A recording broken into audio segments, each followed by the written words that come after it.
जाने बिनु न होए परतीति, और बिनु परतीति होए नहीं प्रीति।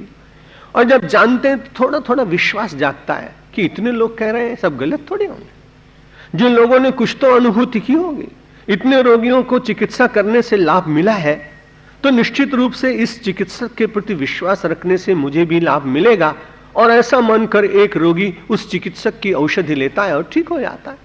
वहां बाह्य चिकित्सा की बात है और अध्यात्म में अंतर चिकित्सा की बात है। बाह्य चिकित्सा से निरोग हुए व्यक्ति यदि अंतर रोग से पीड़ित हों तो उनको अध्यात्म की शरण में गए बिना काम चलेगा नहीं। इसलिए शांति आदि परिचयताम, शांति आदि सद्गुणों के द्वारा परिचय प्राप्त करना चाहिए पहले उनको। यहां षट संपत्ति का वर्णन किया है।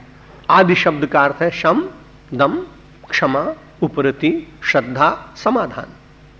इनको वेदांत शास्त्र में श्रेष्ठ माना गया। विवेक चूड़ामणि में इसका विशेष चिंतन किया गया।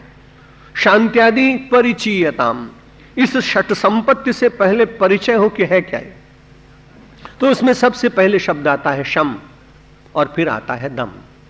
जो बाह्य इंद्रियों की चंचलता है उसका शमन करना, उसे शांत करना, इसे दमन कहा जाता है।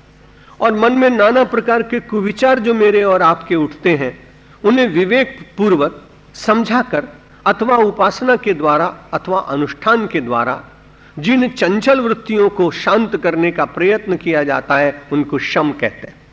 शम, दम और उपरति। और उसके बाद में सारे संसार में आज तक संसार के पदार्थों से पूरी तरह से कोई व्यक्ति संतुष्ट नहीं हो सका। इस प्रकार का आत्मोपदेश जब हम देने लगते हैं अपने को, तब उसमें से उपरति वैराग्य जागता है।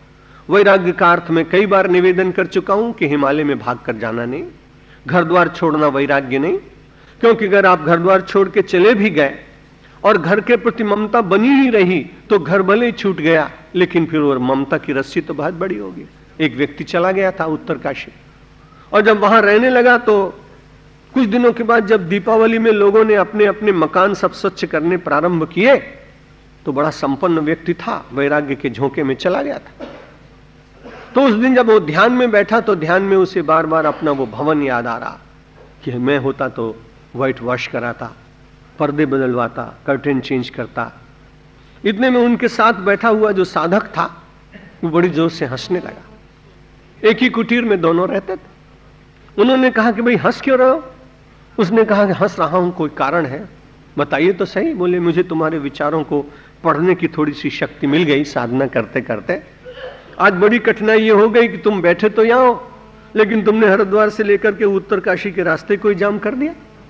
बोला वो कैसे, मैं तो यहां बैठा हूं। बोला नहीं साहब, तुम्हारा मकान इतना बड़ा है, सड़क तो 12 फीट चौड़ी है और तुम्हारा मकान है 36 फीट चौड़ा, और तुम उसको पूरे घसीट के ला रहे हो, सारा वाहन रुक गए हैं क्योंकि तुम उसमें व्हाइट वॉश करा रहे हो। ध्यान तो तुम्हारा वहां जा रहा है और माला तुम्हारी हाथ में चल रही है, इसलिए बड़ी कठिनाई है। घर में रहकर वैराग्य का अभ्यास करें।